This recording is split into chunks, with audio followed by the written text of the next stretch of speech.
And the other harm of this concept of that, I either go hard or go home, this kind of concept is normally it results in you not even getting on the horse, so to say, not even starting the action. And often the case, and it goes back to building habits, if you really start on something, you don't need to, sometimes you think I have to do this for 10 years, 15 years, 20 years. If you do it for 2 or 3 weeks, it becomes so easy for you. وَالَّذِينَ جَاهَدُوا فِينَا لَنَهْدِيَنَّهُمْ. So Allah says in this ayah that those who strive in our path, those who are striving our way, we guide them to our many paths. And there's actually a question I have for you with this particular ayah. What do the Mufassirin say about this ayah? Because we took previously that the Sirat al-Mustaqim is one. And Allah here is saying Subulana, which is the plural of Sabil. So how can we now say that the plurality is not the path, it's the people. Every single person is coming onto this path. The people are many, but the path is one. And وَالَّذِينَ جَاهَدُوا, those who strive for our path. وَالَّذِينَ is it's ismu mawsul, referring to jama'. الَّذِي is a mufrad, الَّذِينَ is a jama'. So the ism mawsul here is a plural. So وَالَّذِينَ جَاهَدُوا فِينَا, those who have strived in our sake, لَيْلَهْدِيَنَّهُمْ سُبُلَنَا, we will guide them to that path, their path. Each person is going to be guided to the path. So the plurality is the people, not the path. The path is just one. And there's a lot of emphasis here as well, right? Because if Allah wants to say we will guide them, it's سَنَهْدِيهِمْ or نَهْدِيهِمْ. But Allah has a lam at the start and a noon with a shadda at the end. We definitely guide them. So the noon is noon with tawqeed and the lam with tawqeed as well. So emphasis over emphasis. It's almost like saying we just have to, our job is to start making effort. Once we start making effort, things become easier. So it goes back to the concept of istiqamah. When someone thinks that I have to be steadfast upon this deen for as long as I live, and praying, waking up Fajr is hard for me. Some people at home might be watching this thinking, I can't ever imagine myself praying 5 times a day consistently, waking up Fajr, never missing it. The reality is just get on the horse, give it a go, try. Come back to the verse again. A point that you mentioned, which is this verse can be, a lot of benefit can be taken from it. وَالَّذِينَ جَاهَدُوا فِينَا. So what is required from the person is to first start off the effort. Something has to happen from your side first. And that's common in the Quran. Allah says, إِن تَنصُرُوا اللَّهَ يَنصُرْكُمْ وَيُثَبِّتْ أَقْدَامَكُمْ فَاذْكُرُونِي أَذْكُرْكُمْ. You tend to see, I'll do this. صح؟ احفظ الله يحفظك. The slave is a qa'idah known as al-jaza'u min jinsi al-amal. Once you show the dedication, the determination, the hard work, the enthusiasm, that you're conspicuous, that you're dedicated and you're diligent and you're willing to do this, Allah Tabarak wa Ta'ala will guide you to that which is beneficial for you in this world and hereafter. And it brings us to that concept of Sadidu wa Qaribu.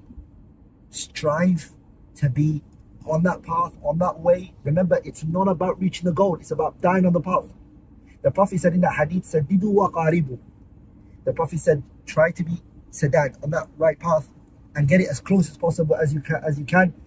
The Prophet said, فَإِنَّهُ لَن يَدْخُلَ أَحَدُكُمْ الْجَنَّةَ بِعَمَلِهِ. No one enters Jannah because of his own actions.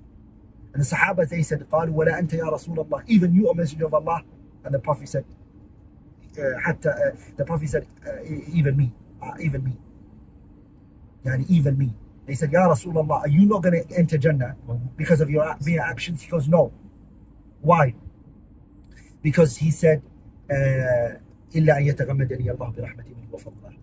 Unless Allah Tabarak wa Ta'ala's mercy and virtue comes in and helps me and aids me, and Allah doesn't show me. No. Your hard work is just a means. أُدْخُلُوا الْجَنَّةَ بِمَا كُنْتُمْ تَعْمَلُونَ.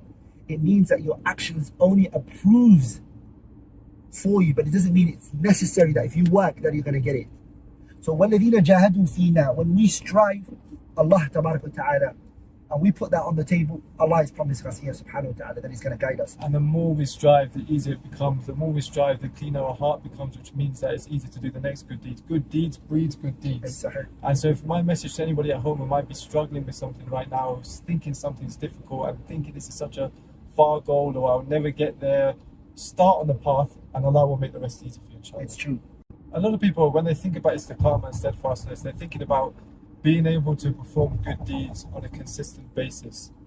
They think about, longevity in the acts of worship. Wait, what do you think about the concept of habits? So this is something that I've been reflecting upon. You might agree, disagree. I'd like to welcome your thoughts as well. The concept of building habits, for me, the way that Allah has created us, I believe personally it's a huge mercy from Allah that He created human beings to be habitual.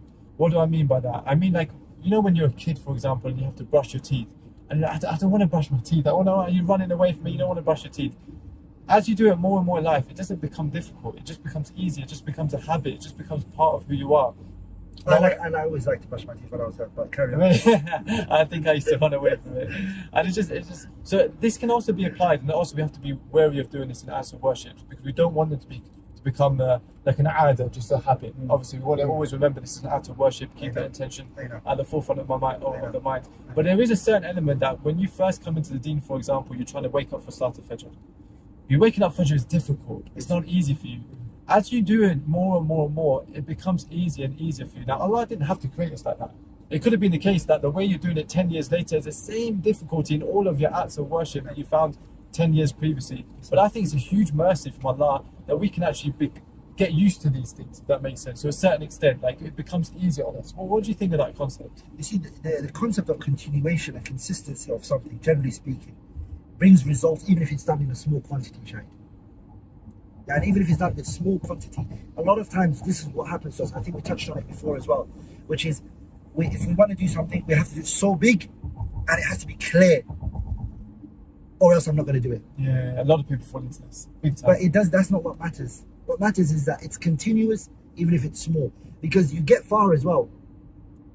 When the Prophet said, أَحَبُّ الْأَعْمَالِ إِلَى اللَّهِ أَدْوَمُهَا وَإِنْ قَلَّ, the most beloved actions to Allah Tabarak wa Ta'ala is that which is done with consistency, even if it's very little. Yeah. A poet once said, اطلب ولا تضجر من مطلب فآفة الطالب أن يضجر أما ترى الماء بتكراره في الصخرة الصماء قد أثرا. Go and seek. Go and look for. اطلب ولا تضجر من مطلب. Don't ever give up on what you're trying to attain. The biggest harm for someone who's trying to seek something is when they give up. Is when they stop. Is when they say, I haven't reached my goal, and so I'm just going to stop. Yeah. أما ترى الماء, do you not see the water?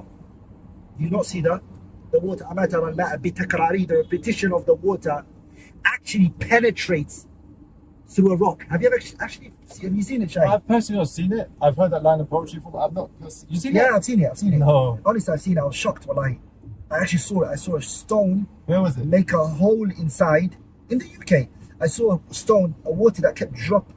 You know, I used to go a lot to the countryside when I was in the UK. I used to take some books with me sometimes, and I drive outside London and go as far as possible. Sometimes I would just drive, not know where I'm heading, and then I'll just come to a place where it's just a big mountain, honestly speaking, just countryside. I don't know who these people are, and I just stand over there, and subhanallah, it's just, you see, amazement, the beauty of Allah Tabarak wa Ta'ala's land.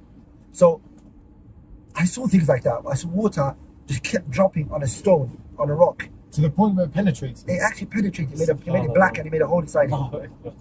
And it's happening so often, so it keeps. If a very water, light and soft, can actually penetrate through water, through rock. Even, let's not go far. If someone cries all the time, the mark will start going into their face. Yes. So, but it's not once or twice. It's like when you cry too much. This is what happens to you. Yeah. Anything you're doing, in order to see results, it has to be for